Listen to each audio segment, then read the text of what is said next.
बिस्मिल्लाहिर्रहमानिर्रहीम।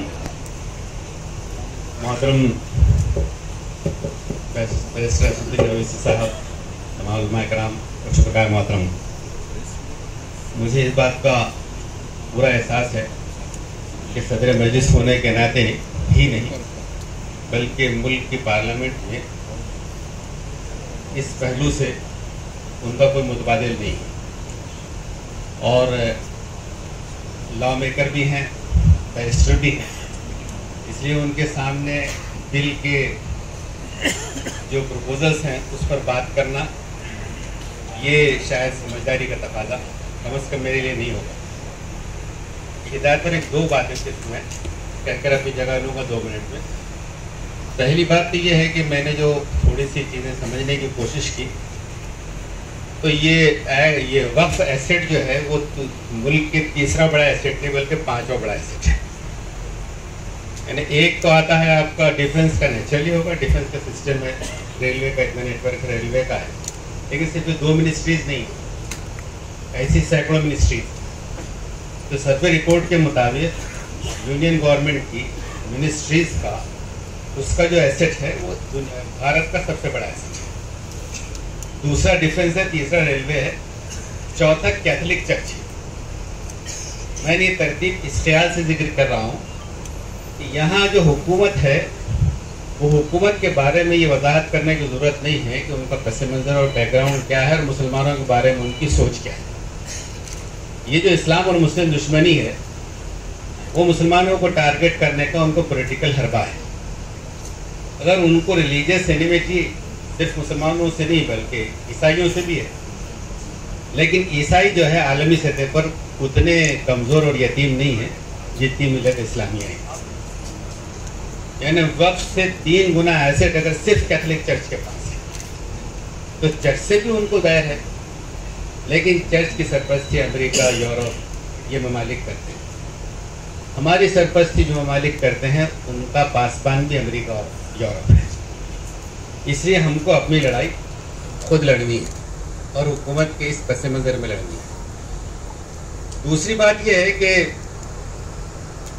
ये जो हम कहते हैं तो थोड़ा सा इस पर मेरी दरख्वास्त होगी कि रहनुमाई ये भी हो जाए कि देखिए एक लैंग्वेज होती है हमारे दरमियान समझने की कि ज़मीन अल्लाह की और कोई हुकूमत कुछ नहीं करती। आप जैसे ये कहते हैं तो एक टूल देते हैं कि भारत तकसीम हुआ और मुसलमानों को इतना भारत दे दिया, अब बचे भारत में फिर अल्लाह मियाँ की ज़मीन। अभी जो अल्लाह मियाँ की ज़मीन है वो भारत फिर अल्लाह मियाँ का है, तो हमारा कुछ है ही नहीं बचा। इसी बात को मैं इस पहलू से भी कहना चाहिए कि जमीयत उलमा के बुज़ुर्गों का ये क्लेम हमेशा से रहा कि जितनी कुर्बानियाँ जो उलमा ने दी है आज़ादी के लिए किसी ने नहीं दी, और वाक़या है। लेकिन ये क्लेम करते वक्त इसकी सराहत करनी चाहिए कि जब हमारे मुकाबिल या हमारे जो एनिमिटी में जो लोग खड़े हैं वो ये कहते हैं तुमने कुर्बानी दी तो तुमको दे दिए ना, मुल्क काट के ले लिए ना, पाकिस्तान ले लिए, बांग्लादेश ले लिए, तुम्हारी कुर्बानी का सिला दिए ना तुमको, अब भी चाहिए कि तुमको। कि ज़मीन का तकाजा ये है कि चैरिटी पर्पस की वजह से हुकूमत अपनी जिम्मेदारी पूरी नहीं कर रही है। कम्युनिटी का अपना एसेट है, कम्युनिटी की अपनी कुछ कमज़ोरियाँ हैं, हमारी कमज़ोरियाँ हैं, हमको ठीक करना चाहिए। लेकिन स्टेट का जो बैकग्राउंड है जिस तरीके से टारगेट कर रहा है तो उसके लिए एक तो फोरम हुई है जहाँ पर जेपीसी में भी मोहतरम ओवैसी साहब हैं और पार्लियामेंट में भी, लेकिन जब तक हम ये पब्लिक सपोर्ट मोबिलाइज नहीं करते उनके लिए उतनी रुकावट नहीं बन सकेगी। और कुछ हमारी खुश नसीबी उनकी कुछ नसीबी कि अब एब्सोल्यूट पावर में नहीं, इसलिए और पार्टीज भी हैं और कुछ गुंजाइशें भी हैं। उनको देखकर हमको कानूनी, पार्लियामेंट और पब्लिक एडवोकेसी और मोबिलाइजेशन की जो कुछ लड़ाई लड़नी है, जो रहनुमाई मिलती है उसके मुताबिक हमको आगे बढ़ना चाहिए।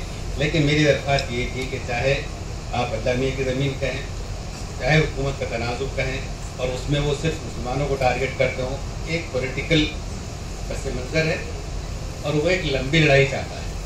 और आखिरी बात ये है कि हमारी कमज़ोरी ये है कि बहुत सी चीज़ें उनकी डिक्लेयर्ड हैं, लेकिन वो जब उस पर इक़दाम करते हैं तब हम थोड़ा सा बितक कर उठते हैं।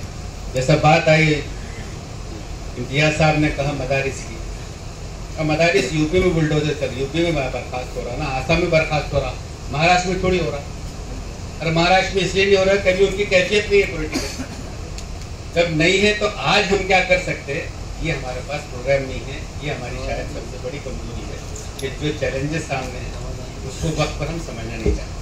अल्लाह ताला हमको समझने भरने की तौफीक बख्शे। शुक्रिया खुदा।